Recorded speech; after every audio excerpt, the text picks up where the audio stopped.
जय हिंद दोस्तों। आज हम समझेंगे हिंदी व्याकरण एवं हिंदी का परिचय। अभी आज से हम स्टार्ट करने जा रहे हैं हिंदी की स्टार्टिंग होती है यहाँ से। आइए चलते हैं। हिंदी कैसे आई, कहाँ से स्टार्ट हुई, आज हम यहाँ से समझेंगे और हिंदी की उद्गम तक चलेंगे। हिंदी को शब्द हिंदी कैसे मिला यहाँ तक पढ़ेंगे। आइए, सबसे पहले भाषा मानी जाती है, जो मानक भाषा लिखित भाषा हमें प्राप्त हुई है उसे हम संस्कृत मानते हैं। संस्कृत में वेदों की रचना हुई है और वेद काल से ही भाषा का लिखित रूप हमें प्राप्त हुआ है और संस्कृत ही हमारी भाषा की जननी मानी जाती है। भाषा में सबसे पहले हमें संस्कृत प्राप्त हुई थी। संस्कृत का कालखंड क्या कहलाता है? संस्कृत का कालखंड 1500 ईस्वी पूर्व से 500 ईस्वी पूर्व था। 1500 ईस्वी पूर्व से 500 ईस्वी पूर्व था। इसमें दो भाषाएं सामने आई। सबसे पहले एक भाषा आई जिसे हमने वैदिक संस्कृत कहा और दूसरी भाषा थी लौकिक संस्कृत। वैदिक संस्कृत को वैदिक संस्कृत क्यों कहा गया? क्योंकि वहाँ वैदिक काल की सबसे फेमस कृति वेद माने जाते हैं और उस समय जो काल चल रहा था वह काल था 1500 ईस्वी पूर्व से 1000 ईस्वी पूर्व तक। इस समय वेद एवं उपनिषदों की रचना हुई थी, इसीलिए इस काल को क्या कहा? वेदों का काल। इसमें हमने वेद और उपनिषदों की रचना की। इसके बाद आए हम लौकिक काल पर। तो लौकिक काल मतलब कि लोक विशेष की भाषा। यहाँ पर भाषा थोड़ी सी चेंज होने लगी थी संस्कृत। इसमें भाषा ढलने लगी थी संस्कृत भाषा, जो कि लोक विशेष में आने पर भाषा का परिवर्तन हो गया था। हमने देखा कि भाषा लोग बाग जो लिखी हुई थी वेदों में वह भाषा अलग थी और जो लोग बाग बातचीत के अपने आदान प्रदान के लिए, अपने विचारों के आदान प्रदान के लिए जिस भाषा का उपयोग कर रहे थे वह भाषा अलग थी। वह भाषा लौकिक भाषा थी, उसे हमने लोक विशेष की भाषा कहा। इसी काल में महाभारत और रामायण दोनों की रचना हुई। यह काल क्या था? 1000 ईस्वी पूर्व से 500 ईस्वी पूर्व तक। इसके बाद दूसरी भाषा जो संस्कृत के बाद आई वह थी पाली भाषा का काल। पाली भाषा में किसकी रचना की गई? बौद्ध ग्रंथों की रचना की गई। यह समय कहाँ से कब तक था? यह समय 500 ईस्वी पूर्व से 1 ईस्वी तक था। 500 ईस्वी से 1 ईस्वी तक था।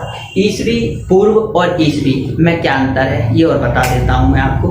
ईस्वी पूर्व हम कैसे कहते हैं? ईसा मसीह का काल 2000 साल पहले माना जाता है। आज 2020 आई है। इसके बाद दो कैलेंडर चला था जो ईसा मसीह के काल से माना जाता है। इसमें हम ईसा मसीह के काल से जो चीज़ पहले हमें प्राप्त हुई है उसमें हम ईस्वी पूर्व लगाते हैं। पूर्व का मतलब पहले, ईस्वी को ईसा मसीह का काल माना जाता है। तो ईस्वी पूर्व मतलब कि 2000 ईसा से पूर्व, 2000 साल से पहले। तो यहाँ पर जैसे मैंने कहा 500 ईस्वी से 1 ईस्वी तक, तो 2000 से 500 साल आप पहले जाएंगे तो 2500 साल कहलाएगा और 2500 साल से आप 1 ईस्वी तक आएंगे तो आपका 2000 साल हो जाएगा। इस तरीके से आपका ईसा पूर्व में ईयर घटते हैं और ईसा में ईयर बढ़ते हैं हमारे आगे चलने की दिशा में। देखिए, इसके बाद पाली के बाद प्राकृत भाषा आई। भाषा कौन सा आया काल? प्राकृत भाषा का। प्राकृत भाषा में जैन ग्रंथों की रचना हुई। यह समय कितना था? 1 ईस्वी से लेकर 500 ईस्वी तक। इसके बाद प्राकृत भाषा और टूटी और कौन सी भाषा हुई? अपभ्रंश। अपभ्रंश भाषा में अपभ्रंश भाषा का एक कुल था सौरसेनी कुल। इसमें कई कुल आए थे पर हमें जिस कुल की जरूरत है वह कुल कौन सा था? सौरसेनी कुल। सौरसेनी परिवार कब से कब तक रहा? 500 ईस्वी से 1000 ईस्वी तक रहा।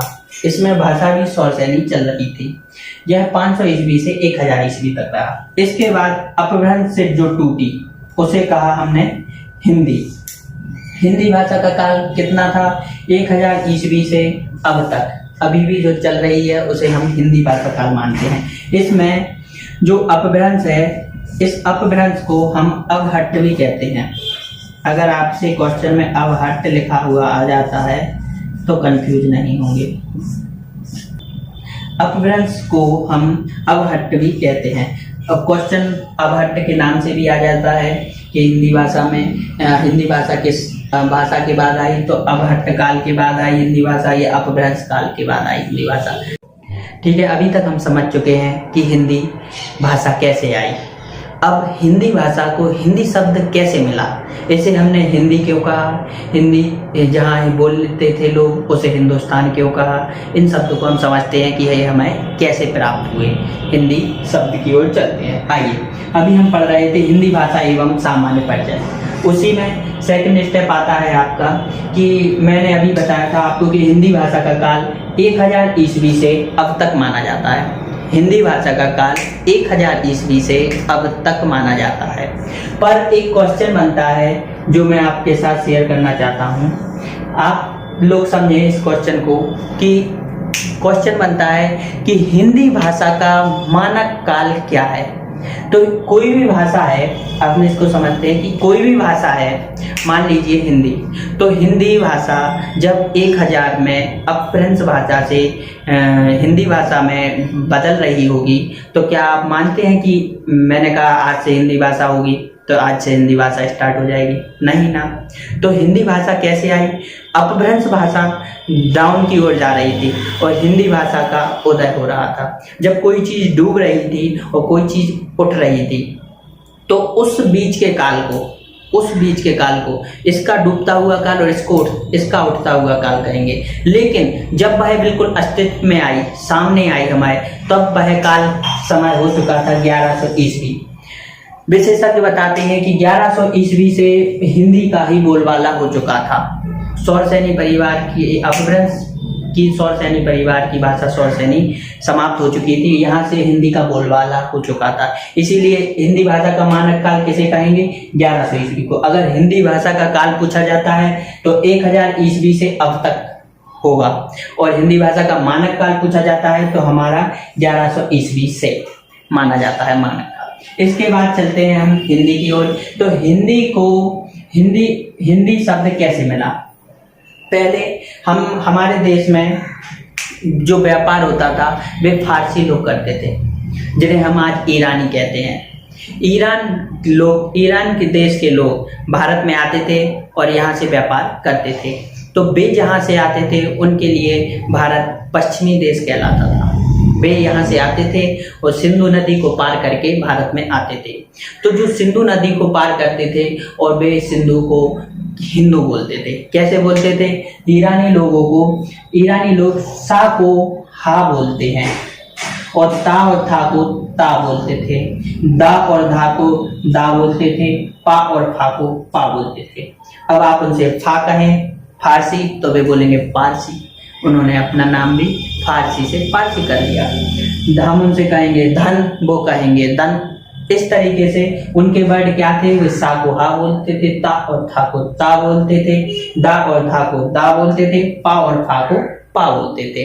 जब ये इस तरीके से बोलते थे तो उनसे जब वे सिंधु नदी को पार करके आते थे तो उन्होंने सा को यहाँ पर हा कर दिया, सा को हा कर दिया, और धा को दा कर दिया।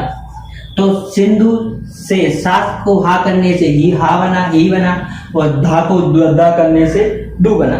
तो इसका नाम क्या बना?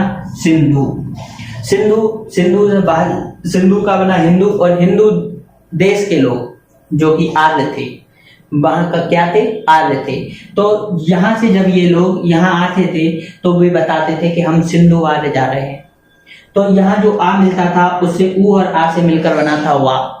तो यहाँ पर भाषा मिली थी हिंदवी, और हिंदवी का टूटते टूटते वह बन गई हिंदी। तो हमें भाषा का नाम क्या मिला? हिंदी। हिंदी किसने दिया?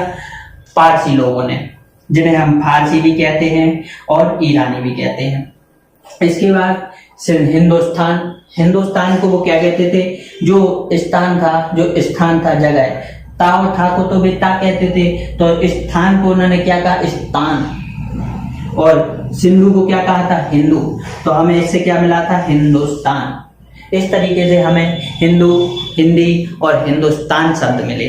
ठीक है, चलते हैं इसके आगे। ठीक है दोस्तों, हम अभी तक जान चुके हैं जो भी हमने पढ़ा है। हम उसके लिए समझने के लिए कुछ क्वेश्चंस कर लेते हैं। इन 3 क्वेश्चन पर हम चर्चा कर लेते हैं। वैसे तो मैंने इसमें कोई भी खास क्वेश्चन नहीं लिए हैं, जो कि आप लोग देख चुके होंगे, अक्सर एग्जाम्स में आते हैं, पर मुझे लगता है कि मैं ये जो 2 क्वेश्चन लेकर आया हूँ ये शायद ही है कि ज़्यादा लोगों को पता हो, इसलिए हम इन 2 क्वेश्चन पर चर्चा कर लेते हैं। आइए, पहला क्वेश्चन है, हिंदी भाषा का काल व मानक काल क्या है? हिंदी भाषा का काल व मानक काल क्या है? हम देख चुके हैं कि हिंदी भाषा का काल क्या है। आपने देखा था, मैंने आपको पहले ही बताया था कि काल क्या है। काल का समय मैंने बताया था आपको कि 1000 ईस्वी से अब तक, प्रेजेंट तक माना जाता है। 1000 ईस्वी से अब तक माना जाता है, जो हमारा काल है। नॉर्मल क्वेश्चन आपका ये होगा। दूसरा क्वेश्चन आपका होगा कि हिंदी भाषा का मानक भाषा काल क्या है? तो मानक भाषा काल क्या है हिंदी भाषा का, वो हम देख चुके थे। इसका मानक भाषा काल था 1100 ईस्वी। ठीक है, तो इसका आंसर है 1000 ईस्वी से अब तक व 1100 ईस्वी। पहला क्वेश्चन कंप्लीट। दूसरे क्वेश्चन पर आते हैं, हिंदी भाषा शब्द है, हिंदी भाषा शब्द क्या है? क्या आप बताएंगे? क्वेश्चन में ऑब्जेक्ट है फारसी, पारसी, ईरानी या ये सभी। आप लोग इस क्वेश्चन का जवाब जरूर मुझे कमेंट बॉक्स में दें। मैं आपको इसके बारे में पहले पढ़ा चुका हूँ बैक में। तो आगे देख लेते हैं। इसके बाद नेक्स्ट क्वेश्चन है मेरा आपसे कि क्या आपको यह वीडियो पसंद आई है?